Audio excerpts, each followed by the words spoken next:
சீராக்கின் ஞான நூல் அதிகாரம் 35. திருச்சட்டத்தை கடைபிடிப்பது பல காணிக்கைகளை கொடுப்பதற்கு ஈடாகும்.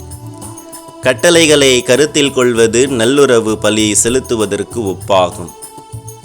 அன்புக்கு கைமாறு செய்வது மாவு படையல் அளிப்பதற்கு இணையாகும்.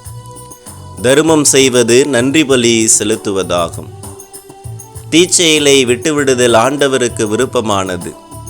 அநீதியை கைவிடுதல் பாவக்கழுவாய் பலியாகும். ஆண்டவர் திருமுன் வெறுங்கையோடு வராதே, கட்டளையை நிறைவேற்றவே பலிகளையெல்லாம் செலுத்து.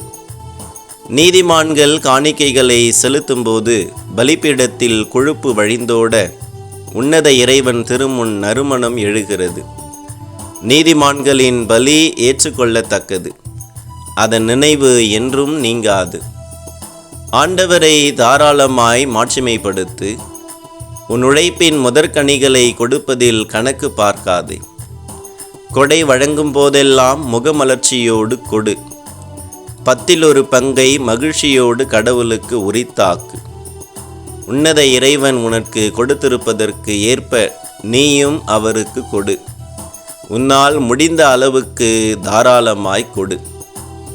ஆண்டவரே கைமாறு செய்பவர், 7 மடங்கு உனக்கு திருப்பி தருபவர். ஆண்டவருக்கு கையூட்டு கொடுக்க எண்ணாதே, அவர் அதை ஏற்க மாட்டார். அநீதி பலியில் நம்பிக்கை வைக்காதே. ஆண்டவர் நடுவராயிருக்கிறார், அவரிடம் ஒரு தலை சார்பு என்பதே கிடையாது. அவர் ஏழைகளுக்கு எதிராய் எவரையும் ஒரு தலை சார்பாய் ஏற்க மாட்டார். தீங்கிழைக்கப்பட்டோரின் மன்றாட்டை கேட்பார். கைவிடப்பட்டோரின் வேண்டுதலை புறக்கணியார். தம்மிடம் முறையிடும் கைம்பெண்களை கைவிடார். கைம்பெண்களின் கண்ணீர் அவர்களுடைய கன்னங்களில் வழிந்தோடுவதில்லையா? அவர்களை கண்ணீர் சிந்த வைத்தவர்களுக்கு எதிராக அவர்களது அழுகுரல் எழுவதில்லையா? ஆண்டவரின் விருப்பத்திற்கு ஏற்றவாறு பணி செய்வோர் ஏற்றுக்கொள்ளப்படுவர். அவர்களுடைய மன்றாட்டு முகில்களை எட்டும். தங்களை தாழ்த்துவோரின் வேண்டுதல் முகில்களை ஊடுருவிச் செல்லும். அது ஆண்டவரை அடையும் வரை அவர்கள் ஆறுதல் அடைவதில்லை.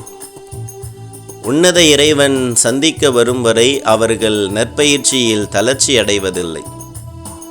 அவர் நீதிமான்களுக்கு தீர்ப்பு வழங்குகிறார், தம் தீர்ப்பை செயல்படுத்துகிறார். ஆண்டவர் காலம் தாழ்த்த மாட்டார்.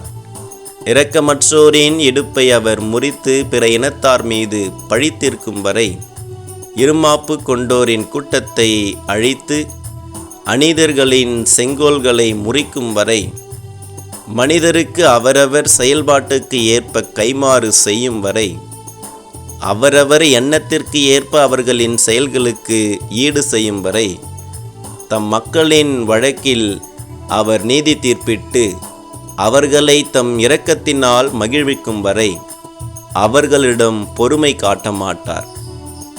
வறட்சி காலத்தில் தோன்றும் கார்முகில் போல துன்ப காலத்தில் அவரின் இரக்கம் வரவேற்கத்தக்கது.